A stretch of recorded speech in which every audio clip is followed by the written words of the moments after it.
നമസ്കാരം.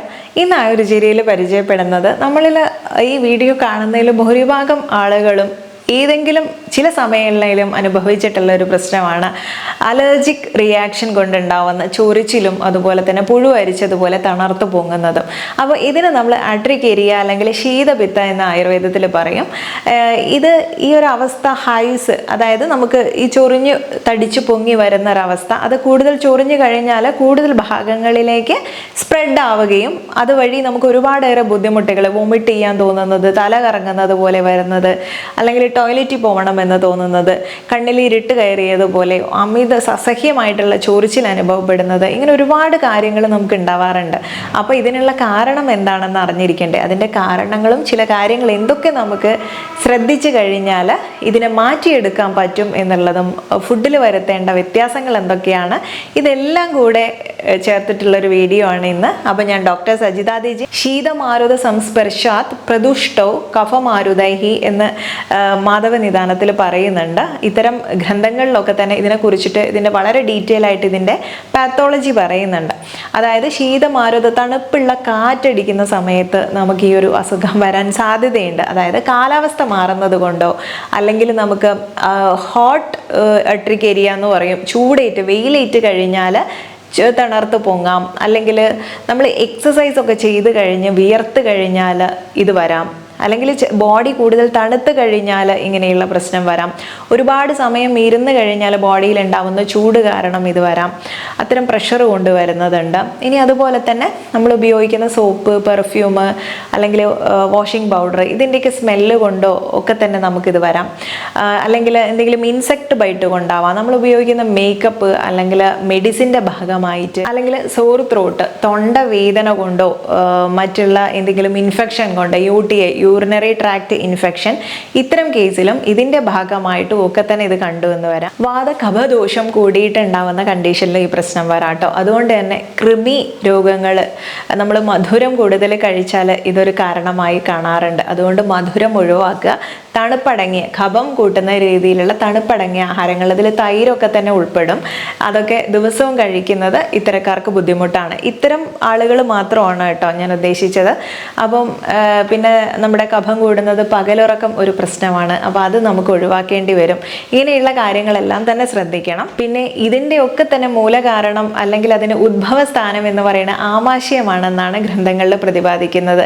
അതുകൊണ്ട് തന്നെ ഫൈബർ അടങ്ങിയിട്ടുള്ള പഴങ്ങളും നന്നായിട്ട് വേവിച്ചിട്ടുള്ള പച്ചക്കറികളും ഒക്കെ തന്നെ നമ്മുടെ ഭക്ഷണത്തിൽ ഉൾപ്പെടുത്താൻ വേണ്ടി ശ്രദ്ധിക്കാം, മറക്കരുത്.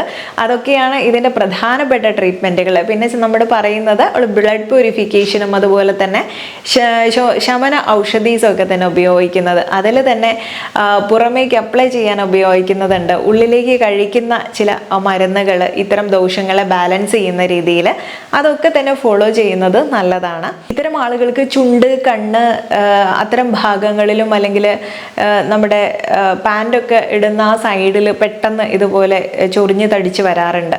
അപ്പം അല്ലെങ്കിൽ കയ്യിൻ്റെ ഉള്ളനടിയിൽ ചൊറിച്ചിലും തടിപ്പും ഒക്കെ കാണപ്പെടാം. ഇങ്ങനെയുള്ള അവസ്ഥ ഉണ്ടാകുന്ന സമയത്ത് നമ്മൾ പെട്ടെന്ന് ചെയ്യേണ്ടത്, തണുപ്പുള്ള ഐസ് ക്യൂബ് ആണെങ്കിലും അതൊരു ടവലിൽ പൊതിഞ്ഞിട്ട് ആ ഭാഗങ്ങളിൽ ഒരുപാട് പ്രസ് ചെയ്യരുത്, മൈൽഡായിട്ടൊന്ന് തൊട്ട് കൊടുക്കാനേ പാടുള്ളൂ. അത് നമ്മൾ ചൊറിഞ്ഞു കഴിഞ്ഞാലോ വല്ലാണ്ട് പ്രസ് ചെയ്താലോ കൂടുതൽ ഭാഗങ്ങളിലേക്ക് സ്പ്രെഡ് ആവും എന്നുള്ളത് കൊണ്ടാണ്. ഇതുപോലെ തന്നെ ചൂട് കൊണ്ടും നമുക്ക് ഇതിനെ മാറ്റിയെടുക്കാൻ പറ്റും.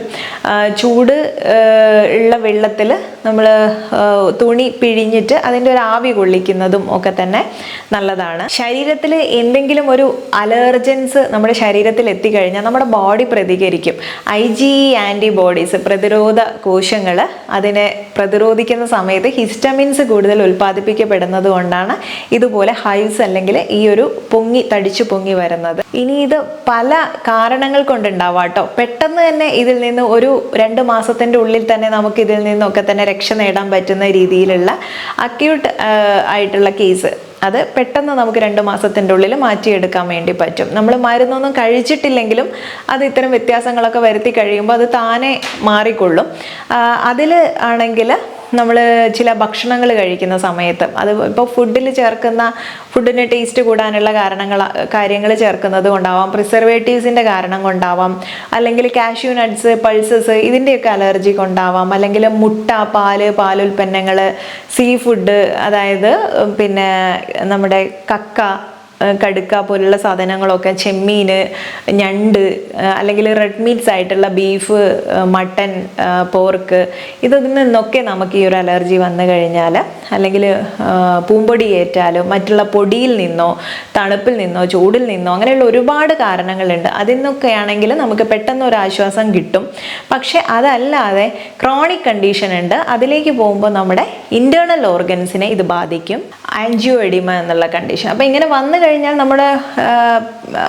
നമ്മൾ ടെസ്റ്റുകളൊക്കെ ചെയ്ത് നോക്കാം. നമുക്ക് അത് ക്രോണിക് കണ്ടീഷൻ ആണെങ്കിൽ നമ്മൾ ചെയ്ത് നോക്കേണ്ട നിർബന്ധമാണ്.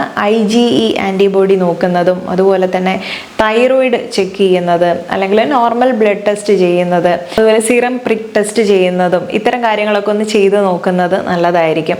ഇനി നമ്മൾ ചെയ്യേണ്ടത്, ഞാൻ പറഞ്ഞ പോലെ ക്രോണിക് കണ്ടീഷൻ ആണെങ്കിൽ അത് വർഷങ്ങളോളം എടുക്കും കേട്ടോ അതിൻ്റെ സിംറ്റംസ് ഒക്കെ മാറി കിട്ടാനും അതിൽ നിന്നൊരു മുക്തി നേടാൻ വേണ്ടിയിട്ട്. അതിന് നമുക്ക് വീട്ടിൽ കുറച്ച് കാര്യങ്ങളൊക്കെ ചെയ്യാൻ പറ്റും. ഞാൻ ഈ പറഞ്ഞ പോലെ ആഹാര വിഹാരങ്ങളൊന്ന് ശ്രദ്ധിക്കണം. അതിന് കൂടെ ചെയ്യാൻ പറ്റുന്നത്, കുറച്ച് ഏലാതി ചൂർണം വാങ്ങിച്ചു കഴിഞ്ഞാൽ അതിൽ നല്ല തേങ്ങാപ്പാലും കൂടെ ചേർത്ത് ഒരു കുഴമ്പ് പരുവത്തിലാക്കി ദേഹത്ത് അപ്ലൈ ചെയ്തിട്ട് ഉണങ്ങിക്കഴിഞ്ഞാൽ വെള്ളം ഒഴിച്ച് കഴുകുകയല്ല, നമ്മൾ ഇങ്ങനെ റബ്ബ് ചെയ്ത് ഉരച്ച് അത് നീക്കം ചെയ്യുകയാണ് ശരീരത്തിൽ നിന്ന് വേണ്ടത്. അല്ലെങ്കിൽ നിങ്ങൾക്ക് ചെയ്യാൻ പറ്റുന്നത് നിമ്പാതി ചൂർണവും കടലമാവും കൂടെ കുഴച്ചിട്ട് ഇതുപോലെ തന്നെ അപ്ലൈ ചെയ്തിട്ട് ചെയ്യാൻ പറ്റും. അല്ലെങ്കിൽ പച്ചമഞ്ഞളും ആര്യവേപ്പിലയും ചേർത്തിട്ട് ചെയ്യാം. പിന്നെ നമുക്ക് ഇരട്ടി മധുരം പോലുള്ള കാര്യങ്ങൾ ഉപയോഗിക്കാൻ പറ്റും. അതിന് പുറമെ തന്നെ ആരഗ്വാദ എന്നുള്ളൊരു ഹെർബിനെ കുറിച്ച് പറയുന്നുണ്ട് ഈ ഗ്രന്ഥങ്ങളിലൊക്കെ തന്നെ. അത് മറ്റൊന്നുമല്ല, നമ്മുടെ കണിക്കൊന്നയുടെ തൊലി ചെത്തിയെടുത്തിട്ട്, മരത്തിൻ്റെ തൊലി ചെത്തിയിട്ട് അതിട്ട് തിളപ്പിച്ച് വെള്ളം ഉണ്ടാക്കി കുളിക്കുന്നത് നല്ലതാണ്. അപ്പം ഏലാദിഗണം ചൂർണം വാങ്ങിക്കാൻ കിട്ടുകയാണ്, അതിട്ട് തിളപ്പിച്ചിട്ട് ആ ഭാഗങ്ങളിൽ ധാരയായിട്ട് ചെയ്യുന്നത് നല്ലതാണ്. ഇങ്ങനെയുള്ള കാര്യങ്ങളൊക്കെ തന്നെ നമുക്ക് ഫോളോ ചെയ്യാം. വെള്ളം കുടിക്കുന്നത് നല്ലതാണ്. അപ്പോൾ ഇത്തരം ടിപ്സുകളൊക്കെ തന്നെ നിങ്ങൾക്ക് ഉപയോഗപ്പെടുത്താവുന്നതാണ്. ഇത് ഒരുപാട് പേര് അനുഭവിക്കുന്ന പ്രശ്നമായതുകൊണ്ട് നിങ്ങൾ കണ്ടു കഴിഞ്ഞാൽ ഷെയർ ചെയ്യാൻ മറക്കരുത്. നെക്സ്റ്റ് ഒരു വീഡിയോയിൽ നല്ലൊരു വിഷയമായി വീണ്ടും കണ്ടുമുട്ടാം. നന്ദി.